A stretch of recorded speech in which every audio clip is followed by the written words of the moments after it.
Dengan rumah kondisi yang tidak terlalu luas, sebenarnya ruang bermain bisa dibuat loh, Mams.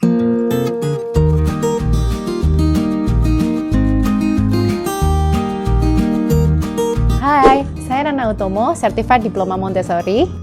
Sehari-hari, aktivitas saya menerapkan metode Montessori untuk kedua anak saya di rumah. Saya juga sharing pengalaman dan informasi tentang metode Montessori kepada orang tua yang ingin menerapkannya.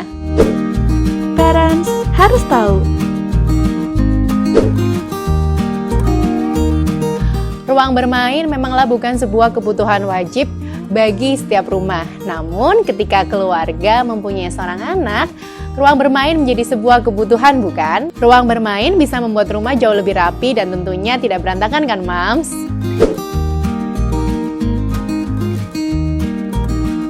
Ruang bermain sebenarnya tidak hanya dimiliki dengan rumah yang luas. Dengan rumah kondisi yang tidak terlalu luas, sebenarnya ruang bermain bisa dibuat loh, Mams. Karena sejatinya, ruang bermain tidak hanya harus luas seperti taman bermain umum. Bahkan, kita bisa memanfaatkan salah satu sudut ruangan untuk jadikan ruang bermain anak-anak. Ruang bermain anak yang baik adalah ruangan yang dapat membebaskan anak bermain secara aman dan nyaman, serta mengedukasi anak untuk bisa bermain sambil belajar. Lalu, bagaimana ya membuat ruang bermain untuk anak di rumah? Berikut tipsnya. Nah, untuk tips yang pertama, kita menentukan ruangan atau sudut ruangan yang kita untuk dedikasikan sebagai ruang bermain.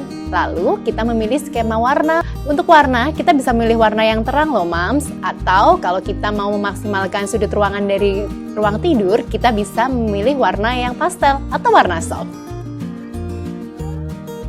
Kenapa kita memilih warna yang soft untuk ruang bermain yang bersatu dengan kamar tidur?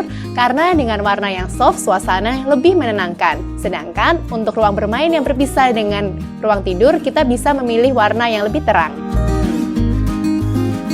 Untuk tips kedua, kita menyediakan storage atau tempat penyimpanan. Storage atau tempat penyimpanan ini bisa membuat ruang bermain jadi lebih rapi loh, Mams. Karena diperuntukkan untuk anak-anak, storage atau tempat penyimpanan ini juga bisa jadi dekorasi ruang bermain. Dan kalau bisa, tingginya tidak lebih dari tinggi anak-anak ya, Mam. Karena kalau storage atau tempat penyimpanan ini tingginya melebihi anak-anak, tentu akan bisa membahayakan anak itu sendiri. Selain itu, pemilihan storage yang tingginya sama dengan tinggi anak bisa melatih kemandirian anak loh. Anak akan bisa mengambil dan mengembalikan mainannya sendiri. Jika mempunyai ruang bermain yang terbatas, kita bisa memanfaatkan storage yang multifungsi. Misalnya, kotak penyimpanan mainan bisa dijadikan tempat duduk. Atau kalau ruang bermain bersatu dengan tempat tidur, kita bisa memanfaatkan kolong tempat tidur dijadikan tempat storage loh.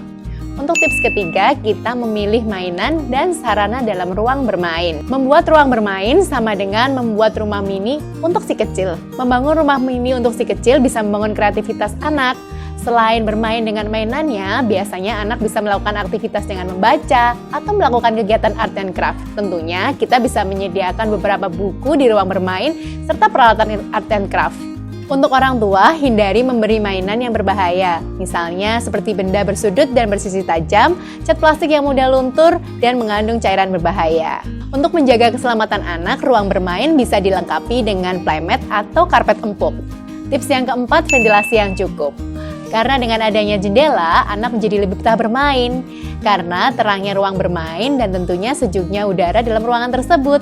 Selain itu, udara sejuk sangat penting loh untuk kesehatan anak.